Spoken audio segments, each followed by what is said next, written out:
There is a city in Michigan where the unemployment rate is lower than the state average, where the business formation rate is double that of the surrounding county, where property values have climbed every single year for the past decade, and where the median household income has been rising steadily while every neighboring city watches theirs flatline or collapse. You have probably never heard anyone on cable news celebrate this city. You have probably never seen a documentary praising it. And if you have heard of it at all, it was probably framed as a problem. The city is Dearborn, Michigan.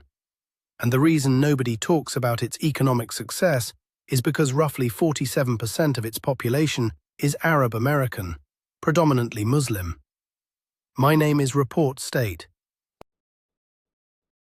And today I'm going to show you something that will fundamentally change the way you think about the American Midwest, about immigration, and about what it actually takes to build a functioning community in 21st century America. Forget everything you think you know. We are going straight to the numbers.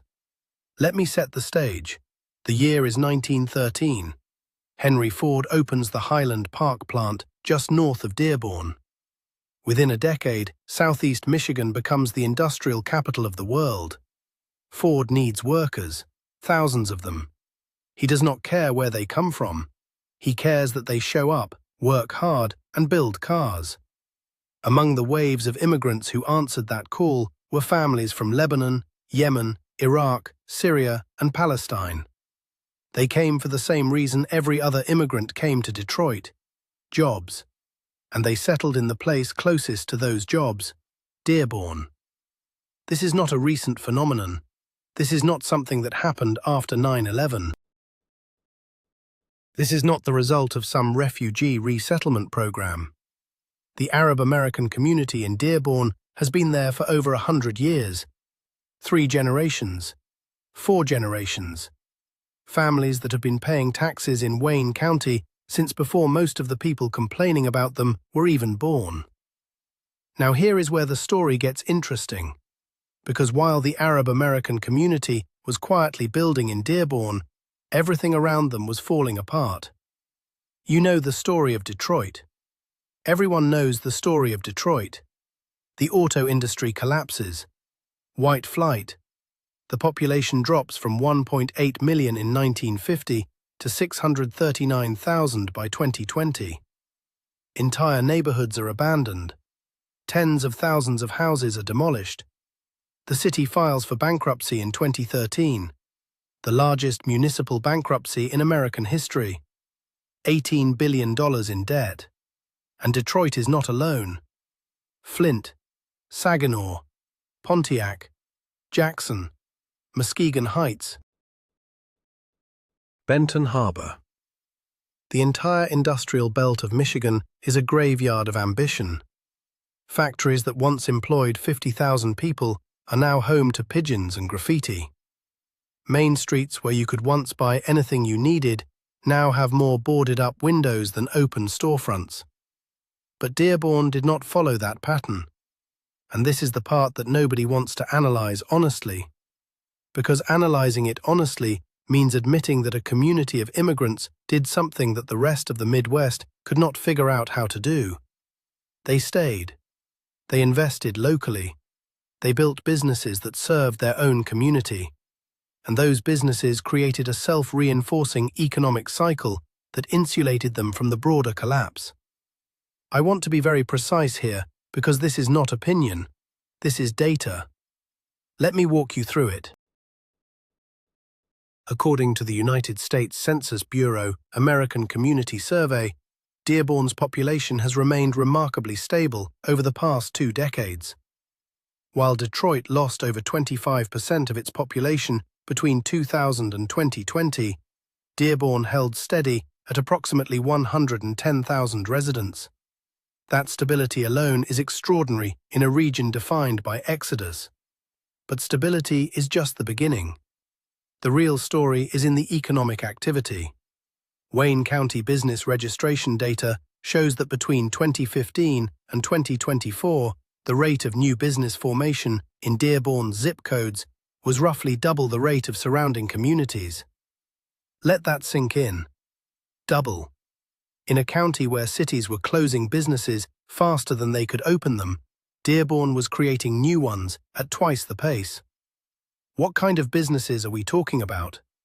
This is not about a handful of restaurants and grocery stores, although those exist in abundance. We are talking about auto repair shops, medical clinics, law offices, insurance agencies, real estate firms, construction companies, IT service providers, import-export operations, catering and event companies, and an entire ecosystem of wholesale distribution networks that serve not just Dearborn, but communities across the Midwest and beyond.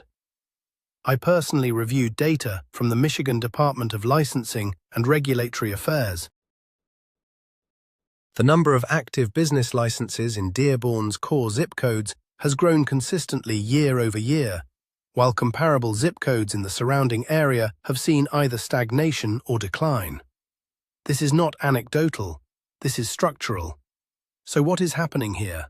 What is the mechanism? Why does this community build successful businesses at a rate that puts its neighbors to shame? The answer is something that economists call an internal community economy, and it is one of the most powerful and least understood economic forces in America today. Here is how it works. Imagine a community where a significant percentage of residents share cultural ties, language, religious practice, and social networks. When someone in that community needs a plumber, they call the plumber they know from the mosque. When they need a lawyer, they go to the lawyer whose kids go to school with their kids. When they need catering for a wedding, they hire the caterer who is someone's cousin. The money circulates internally. It does not leave the community. It bounces from household to business to household to business in a cycle that economists call the local multiplier effect. A dollar spent at a locally owned business in a tight-knit community recirculates within that community an estimated 3 to 7 times before it exits to the broader economy. Compare that with a dollar spent at a big-box retailer or a national chain, where studies from the Institute for Local Self-Reliance show that only about 13 to 15 cents of every dollar stays in the local economy.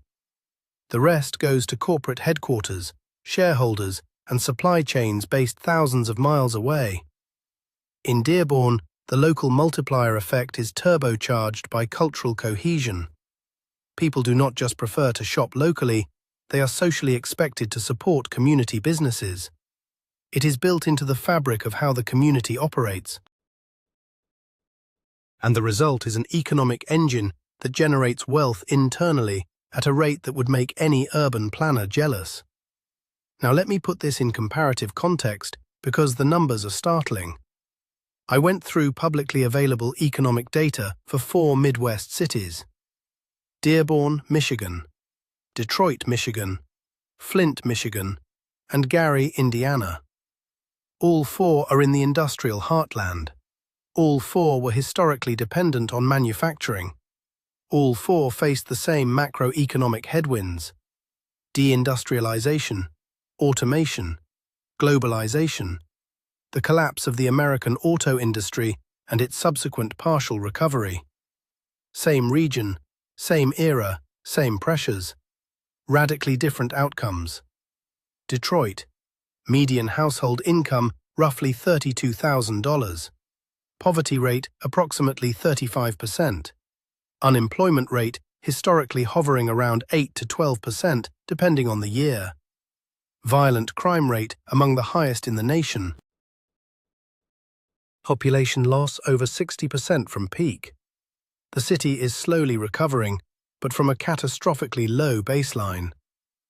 Flint, median household income around $29,000. Poverty rate above 38%.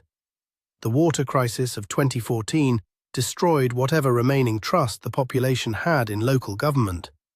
Population dropped from nearly 200,000 in 1960 to under 100,000 today. Businesses have been leaving for decades. The commercial tax base has been gutted. Gary, Indiana.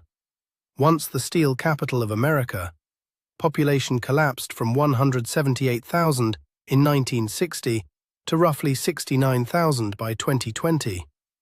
Median household income approximately $31,000. Poverty rate over 30%. The city has been in a structural death spiral for half a century. Entire neighborhoods have been reclaimed by nature. You can walk through blocks where every single house is abandoned. Now, Dearborn. Median household income approximately $57,000. Poverty rate around 22%, which, while not negligible, is dramatically lower than its neighbors. Unemployment consistently tracks at or below the Michigan state average. Property values have been rising steadily, and the population has not fled. Do you see the pattern? Same economic storm, same geographic region, same era. One community built a functioning economy, the others did not. The variable is not geography. The variable is not government spending. The variable is community economic infrastructure. And before anyone says this is about race, let me address that directly. Detroit is majority black. Flint is majority black. Gary is majority black. These cities were systematically disinvested by state and federal governments for decades. The comparison is not about who is better. The comparison is about economic structure. The Arab American community in Dearborn had one critical advantage that these cities were denied: internal capital circulation. When Dearborn's factories started closing, the community did not wait for government programs. They did not wait for corporate relocations. They built their own replacement economy from the ground up. Not because they are inherently better, because their social structure facilitated it. I want to zoom in on one specific example because it illustrates the mechanism perfectly. In 2021, the city of Hamtramck, Michigan, which is a small city entirely surrounded by Detroit, elected what is believed to be the first all-Muslim city council in the United States. The mayor, Amer Ghalib, is a Yemeni American. The city council members represent a mix of Yemeni, Bangladeshi, and other Muslim backgrounds. Media coverage at the time was predictably divided. Some outlets celebrated it as a milestone of democratic representation. Others framed it as a cultural threat. Almost nobody focused on the economics. So let me focus on the economics. Hamtramck is tiny, about 28,000 people packed into 2.1 square miles. It was historically a Polish-American enclave and later became one of the most diverse cities in America. In the years leading up to and following the election of the Muslim Majority Council, something measurable happened. Business license applications increased. Storefront vacancy rates on with shared cultural networks meant more local spending, more local businesses, and more economic circulation. Now I need to talk about something that makes a lot of people uncomfortable: the word enclave. It is a loaded word. In popular discourse, enclave carries connotations of separatism, isolation, refusal to integrate. The implication is that if a community of immigrants clusters together, they are somehow rejecting America. Let me challenge that with data. The Brookings Institution published research in 2023 analyzing immigrant economic integration patterns across major metropolitan areas. What they found is that geographic clustering, what critics call enclaves, actually accelerates economic integration rather than hindering it. Immigrants who settle in areas with established co-ethnic communities start businesses faster, achieve home ownership faster, and reach income parity with native-born Americans faster than immigrants who settle in dispersed patterns. The mechanism is simple.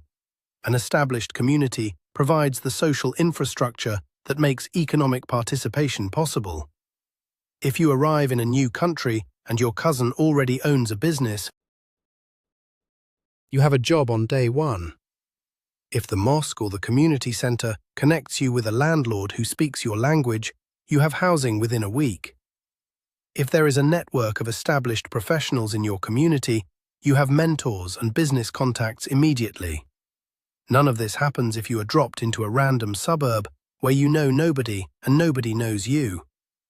This is not unique to Muslim communities. Italian Americans did the same thing in the early 20th century. Little Italy was not a failure of integration, it was the engine of integration. Chinese Americans did it with Chinatowns. Jewish Americans did it on the Lower East Side. Irish Americans did it in South Boston. In every single case, the pattern was the same. Cluster, build internal economic infrastructure, then expand outward from a position of strength. The difference is that when Italian Americans did it, we eventually romanticized it.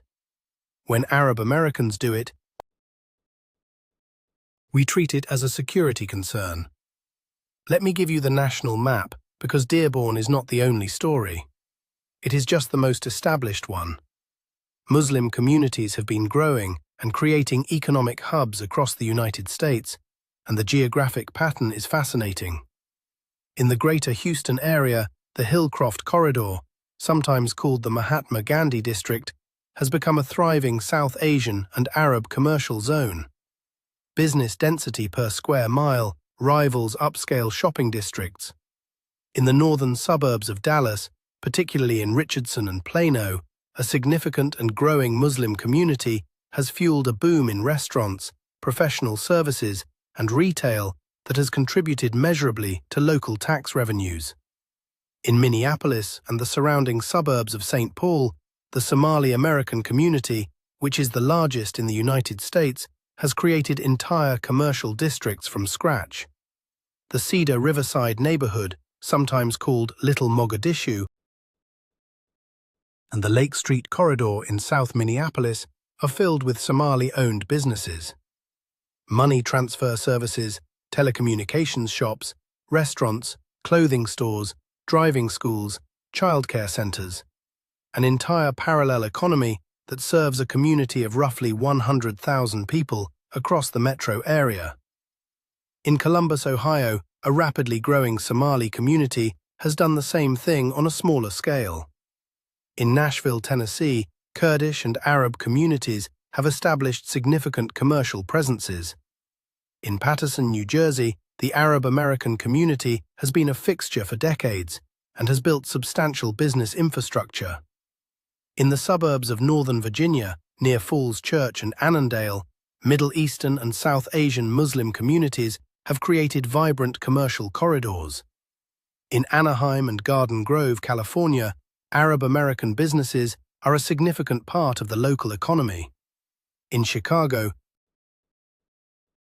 the Devon Avenue corridor and the southwest suburbs around Bridgeview have long established Palestinian and South Asian business communities. This is not a coastal phenomenon. This is happening in the heartland, in the Rust Belt, in the Sun Belt. In places where the existing economic infrastructure was crumbling, these communities moved in and built something new. Let me talk about property values, because this is where the data gets really interesting and where the narrative about enclaves completely falls apart.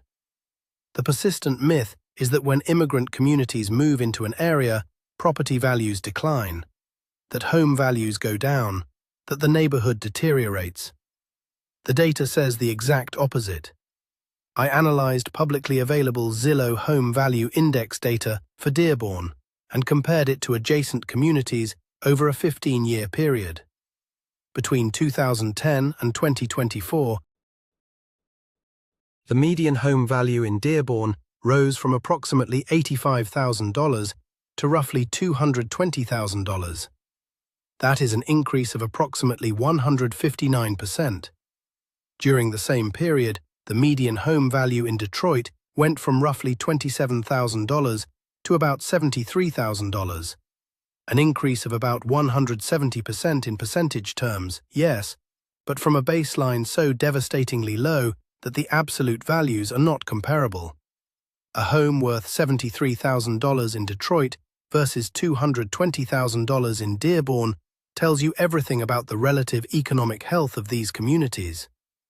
More importantly, look at the areas immediately adjacent to expanding Muslim communities. In multiple cases across the country, zip codes with growing Arab American or Muslim populations have seen property values rise faster than surrounding zip codes. This is not because the communities are gentrifying in the traditional sense. It is because economic activity attracts investment. Investment stabilizes neighborhoods, stable neighborhoods attract more residents, and more residents drive up demand for housing. It is a virtuous cycle, the exact opposite of what happens in depopulating cities, where every departure triggers a cascade of declining values, reduced tax revenue, deteriorating services, and more departures. Now I want to address the integration question head-on because I know it is on your mind. The question is not really about economics. When people express concern about Muslim enclaves, the economic data is rarely what they are worried about. The concern is cultural. Will these communities integrate into broader American society, or will they remain permanent separate entities? And this is a legitimate question. I am not going to dismiss it, but I am going to insist that we answer it with evidence rather than fear. The Pew Research Center has conducted extensive surveys of Muslim Americans over the past 2 decades. The findings are consistent and clear. Muslim Americans report high levels of satisfaction with their lives in the United States. In Pew's 2017 survey, 89% of Muslim Americans said they were proud to be both Muslim and American.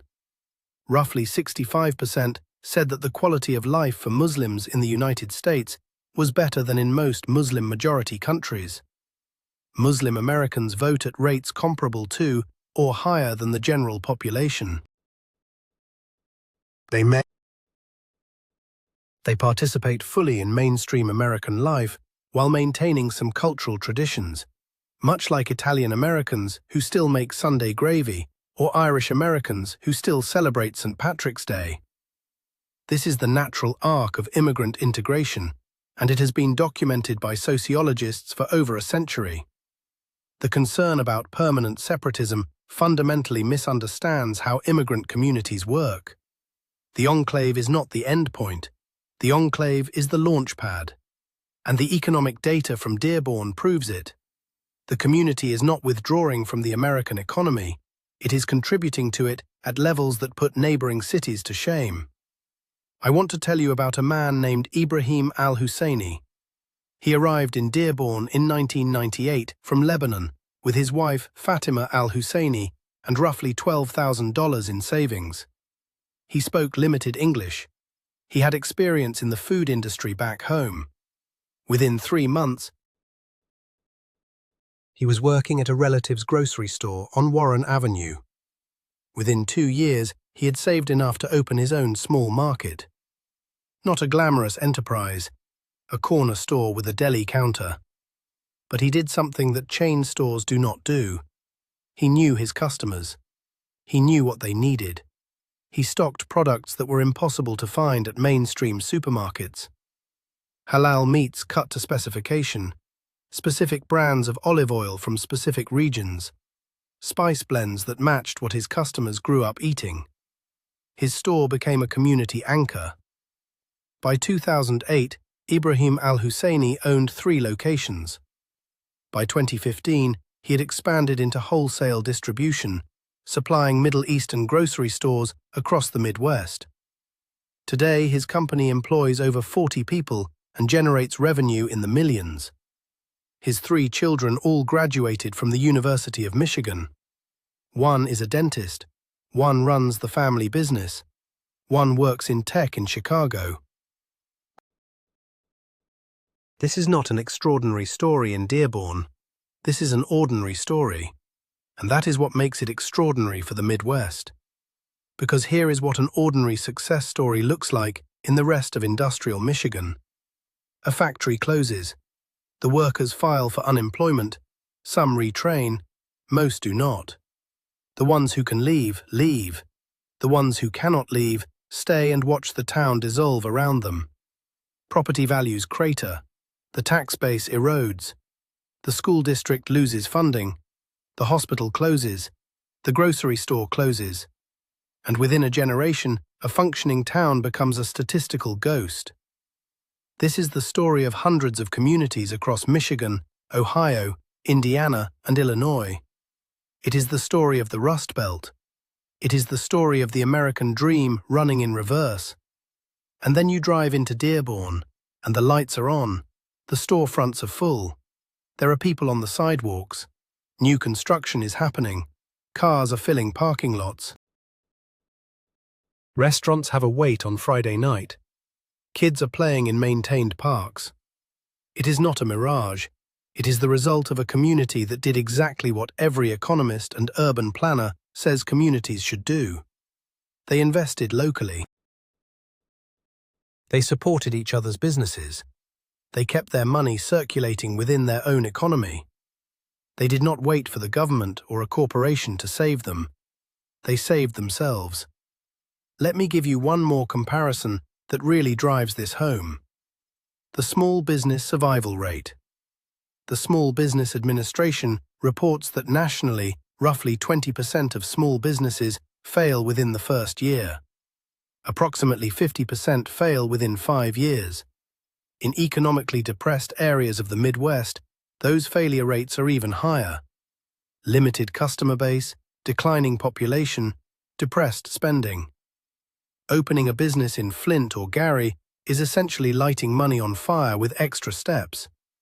But in communities with strong internal economies, the survival rate is dramatically different. While I cannot give you a precise number specific to Dearborn's Arab American businesses, because that exact dataset does not exist in public form, every proxy indicator points in the same direction. The number of active business licenses grows year over year. Storefront vacancy rates are low. Commercial lease rates are stable or rising. Anecdotally, business owners in the community report that the built-in customer base of the ethnic community provides a floor of revenue that makes survival feasible even during broader economic downturns.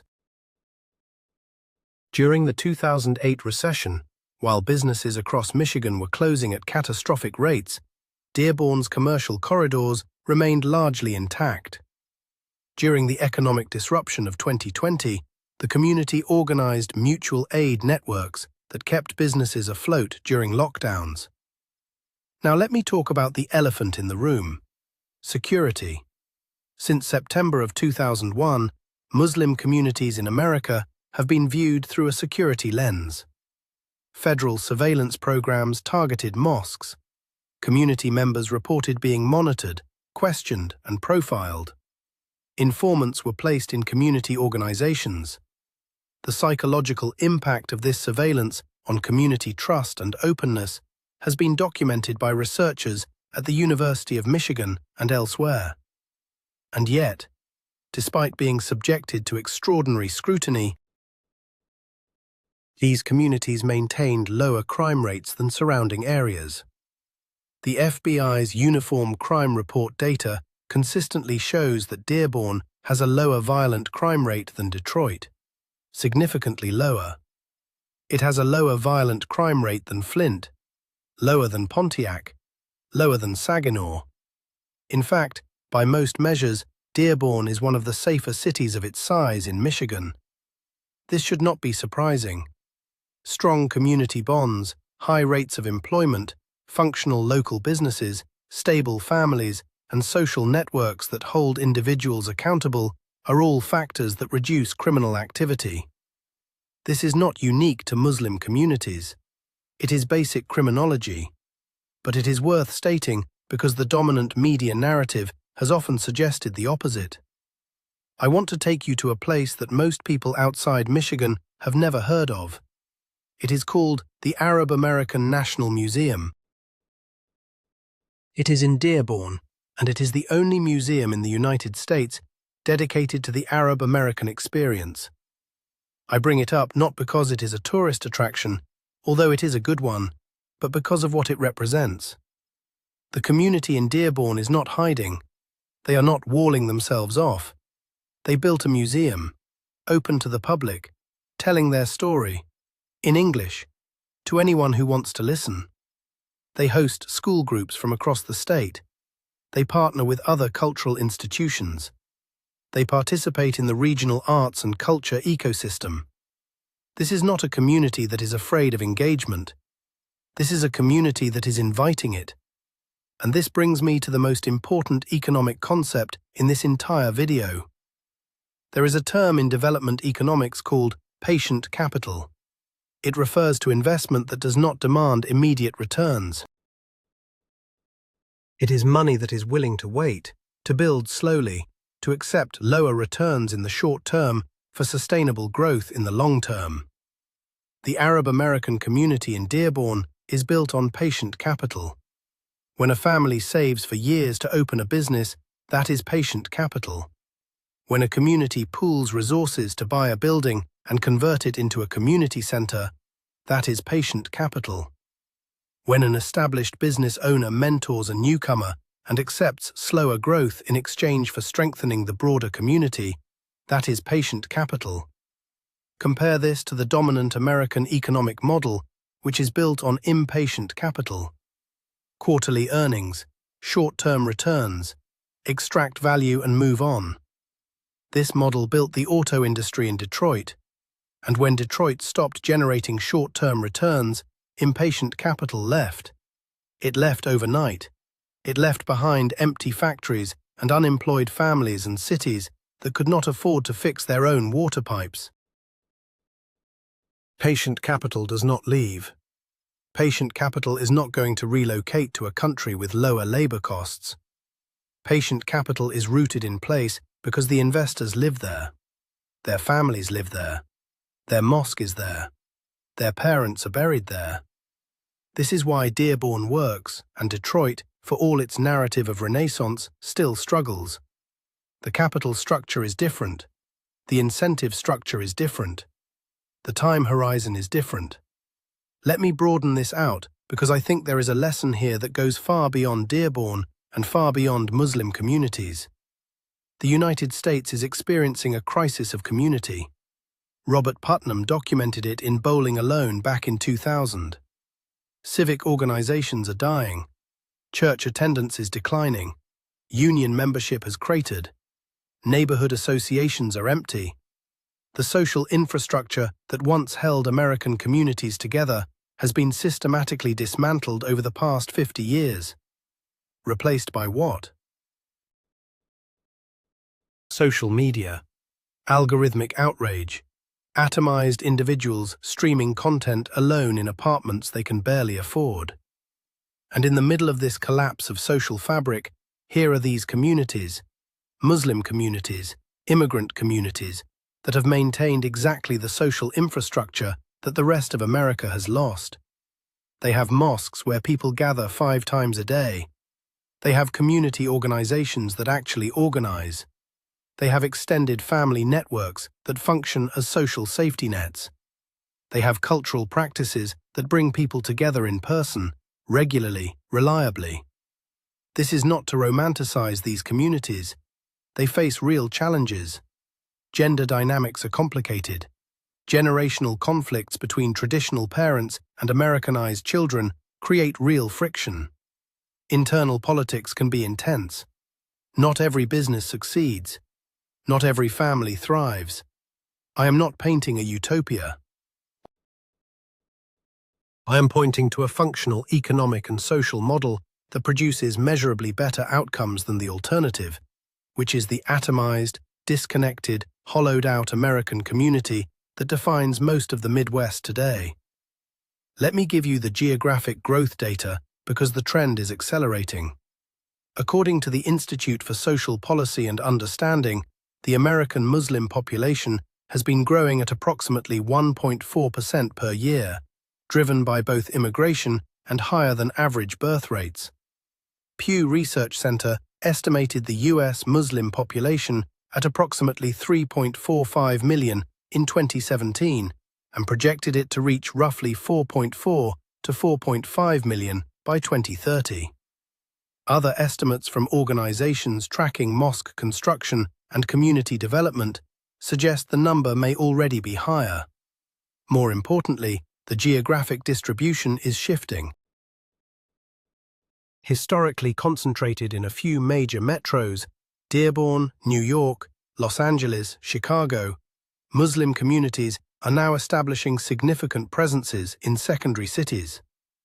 Columbus, Ohio, Indianapolis, Indiana, Louisville, Kentucky, Omaha, Nebraska, Boise, Idaho, places where the cost of living is lower, where there is space to build, and where, often, the existing community infrastructure has deteriorated enough that there is both room and need for new investment. This is the part that I find most fascinating. The growth pattern of Muslim communities in the United States almost perfectly mirrors the growth pattern of every successful immigrant group in American history. First, concentrate in gateway cities. Build the base. Then, as the community gains economic strength and the gateway cities become expensive, spread outward into secondary and tertiary markets. Bring the internal economic model with you. Establish new anchors, new mosques, new business districts, new community organizations. Rinse and repeat. The difference is the speed. Modern communications make it possible to maintain community ties across distances that would have been impossible 100 years ago. A Yemeni family moving from Dearborn to Nashville does not lose their community. They FaceTime their parents every day. They wire money home. They maintain business relationships. They find the Yemeni mosque in Nashville within a week of arrival. The network stretches but does not break. And that is why these communities can replicate their economic model in new locations much faster than previous immigrant waves could. I want to share one more story that puts a human face on the data. A woman named Samira Khalil moved to Minneapolis from Somalia in 2005. She was 23, had 2 young children, spoke very little English, and had no formal education beyond what she received in a refugee camp in Kenya. She started working at a halal grocery store owned by a family friend. She worked the register, stocked shelves, learned English from customers. After 4 years, she had saved enough to open a small tailoring business from her apartment. She sewed traditional garments for women in the Somali community. Word of mouth spread. By 2014, she had a storefront on Lake Street. She employed 3 other women. By 2019, Samira Khalil had expanded into online sales, shipping traditional Somali garments across the country. She now employs 7 people, and her oldest child is studying nursing at the University of Minnesota. Samira's story is the kind of story that America used to tell about itself. Immigrant arrives with nothing, works hard, builds something.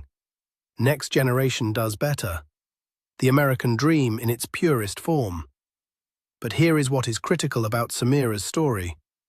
It would not have been possible without the community. The family friend who gave her the first job. The customers who trusted a new tailor because she was vouched for by someone at the mosque. The landlord who rented her the storefront because he knew her family. The community organization that helped her navigate the business licensing process. Every step of her journey was facilitated by the internal infrastructure of the Somali community in Minneapolis. Without that infrastructure, Samira would have been just another statistic, another refugee on government assistance, another name in a database. Instead, she is an employer, a taxpayer, a homeowner, and a mentor to other women following the same path she walked. This is the part that drives me absolutely crazy about how the American media covers these communities. The story is always framed around risk. What is the security risk? What is the cultural risk? What is the risk to American values? But nobody ever calculates the economic contribution. Nobody ever sits down with the business registration data and the tax revenue numbers and says, hold on, these communities are generating net economic value for the regions they are in. They are not a cost center, they are a profit center. For the municipalities, for the counties, for the states. Let me do that calculation right now for Dearborn.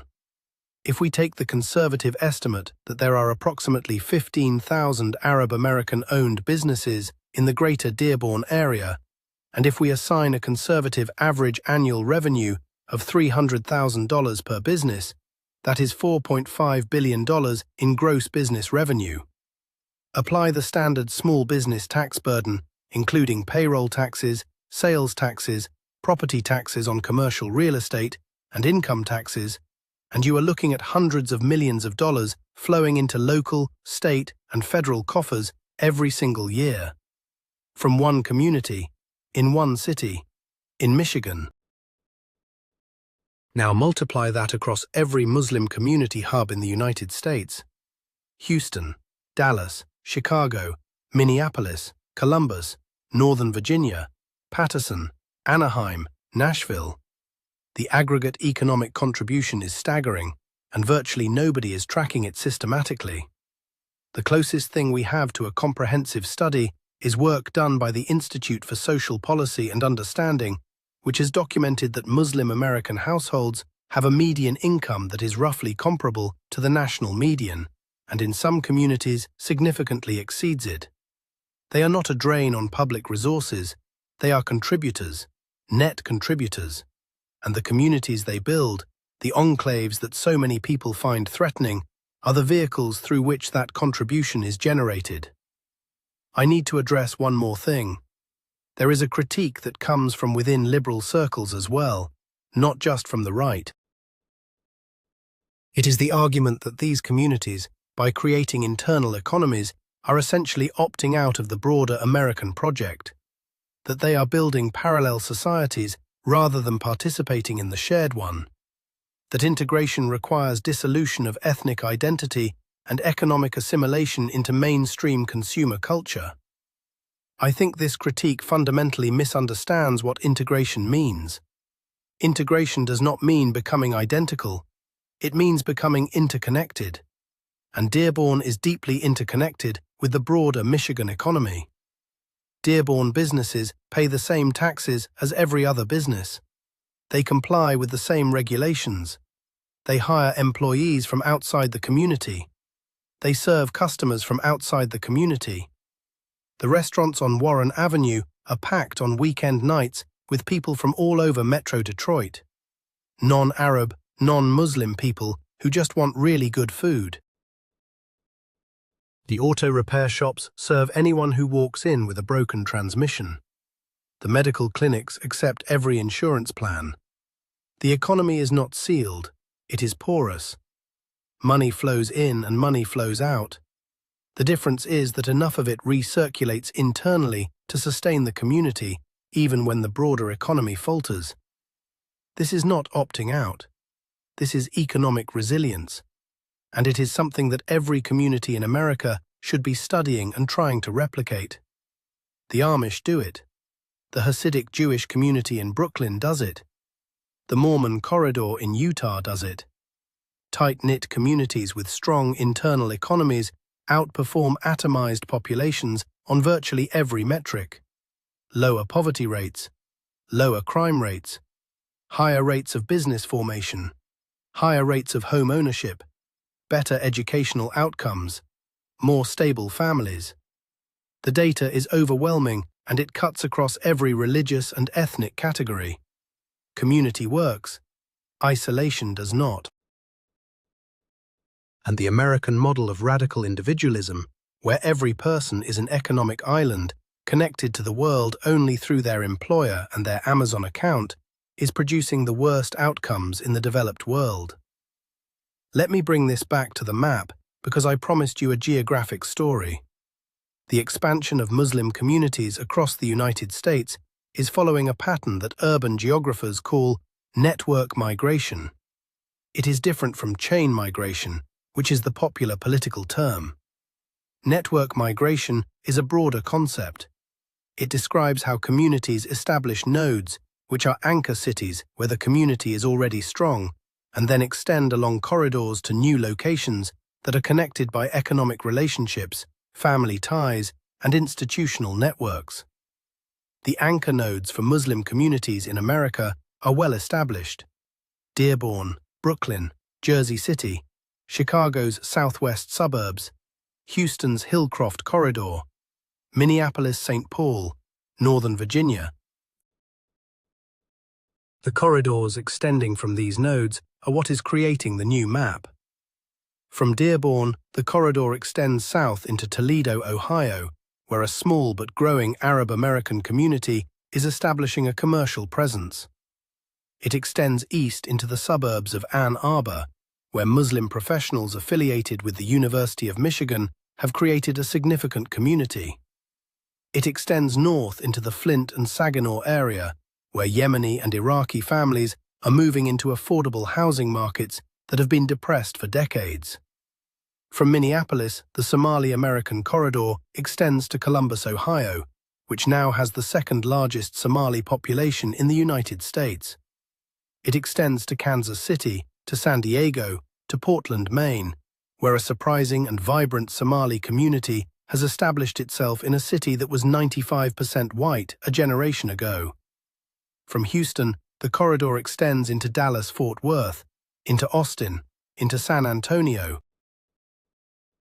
South Asian and Arab Muslim professionals are following the tech industry into these markets, bringing their community economic model with them. Each of these corridor extensions follows the same playbook.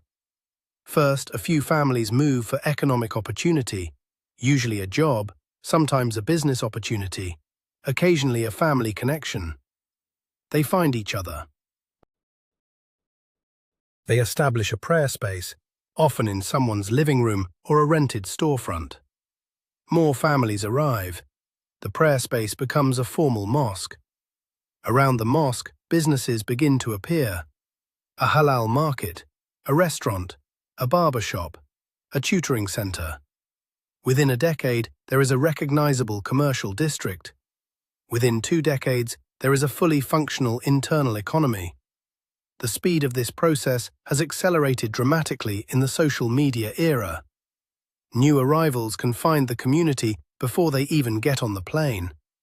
They can scout business locations using Google Street View. They can assess the local market using online reviews.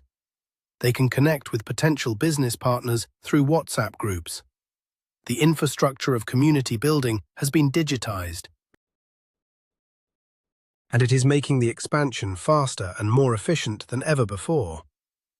And here is the strategic implication that nobody in American policy circles is discussing.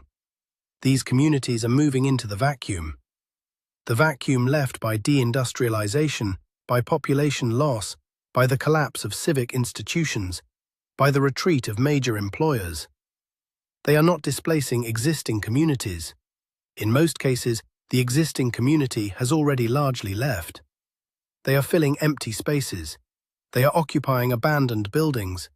They are reopening closed storefronts. They are paying taxes that municipalities desperately need. They are enrolling children in schools that were facing closure due to declining enrollment.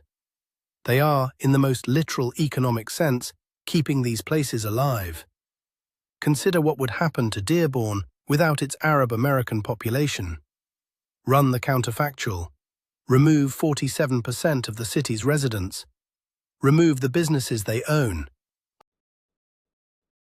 Remove the tax revenue they generate. Remove the property values their demand supports. What are you left with? You are left with something that looks a lot like Flint, or Pontiac, or any of the other hollowed-out Michigan cities that have been slowly dying for half a century. The Arab American community did not just contribute to Dearborn's survival, they are the reason Dearborn survived, full stop. And now let me take you into the future, because the trends I have described are not slowing down, they are accelerating. The Pew Research Center projects that by 2050, the Muslim population of the United States will reach approximately 8.1 million, roughly double the current estimate. This growth will not be evenly distributed. It will continue to concentrate in the anchor cities and along the corridors I described, and it will continue to produce the same economic effects.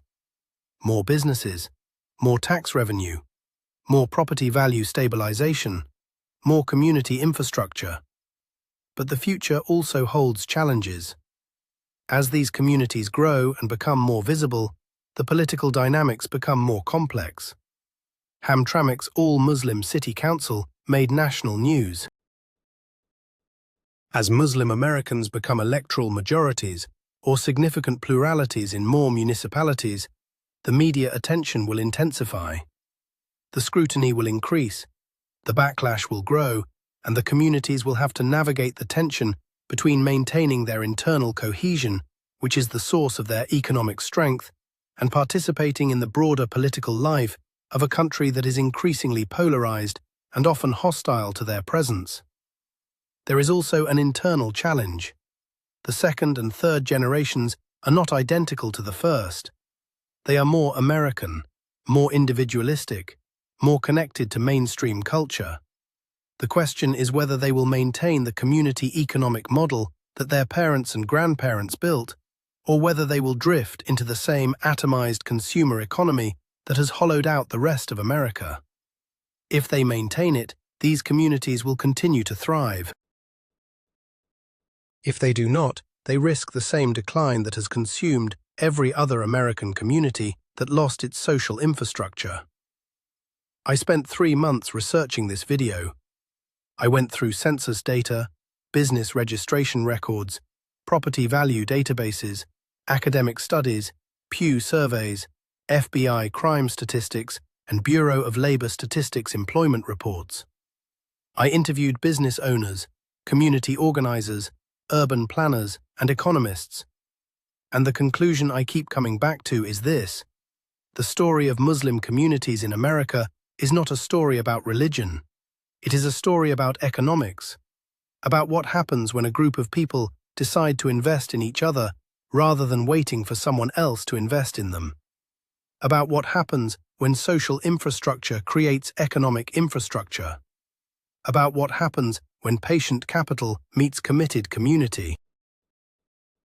The rest of the Midwest is dying because the economic model that built it, large employers providing stable jobs to atomized individuals, is dead. It is not coming back. No amount of tax incentives or enterprise zones or federal grants is going to resurrect it. The factory is not reopening. The steel mill is not rehiring. The mine is not going back into production. That model is finished. And in its place, in the vacuum it left behind, a different model is emerging. A model built on community economics, internal capital circulation, social networks, and patient investment. It happens to be practiced most effectively right now by Muslim immigrant communities. But the model itself is available to anyone. Any community that can rebuild social infrastructure, that can create trust networks, that can convince its members to invest locally and support each other's businesses, can replicate what Dearborn has done. The tragedy is that instead of studying this model and learning from it, most of America is too busy being afraid of it to see what it actually is. They see a mosque and think threat. They should see a mosque and think community anchor. They see Arabic on a storefront sign and think foreign. They should see Arabic on a storefront sign and think revenue. They see a woman in a hijab and think oppression. They should see a woman in a hijab who owns a business, employs 7 people, and just put her kid through nursing school. I started this video with a question. Why is Dearborn, Michigan, becoming the most significant economic hub in the Midwest? And the answer is simple. Because while everyone else was leaving, they stayed. While everyone else was waiting for someone to save them, they saved themselves.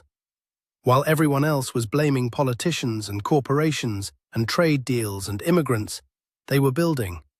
Brick by brick, business by business, family by family. They did not need a government program. They did not need a corporate headquarters. They did not need a billionaire savior. They needed each other, and they had each other, and that was enough. This is ReportSTATE. The numbers do not lie. The enclaves are not the problem. The enclaves are the only thing working. And if America is smart, it will stop being afraid of them and start learning from them. because the model that built the American middle class is dead, and the model that is replacing it is right there. In Dearborn, in Hamtramck, in Minneapolis, in Houston, in 100 other cities where people you have never met are building the economy that will carry this country into the next century. They are not just moving in, they are building the only parts of America that actually work. And the sooner we all figure that out, the sooner we can start building together. This is Report State. I will see you in the next one.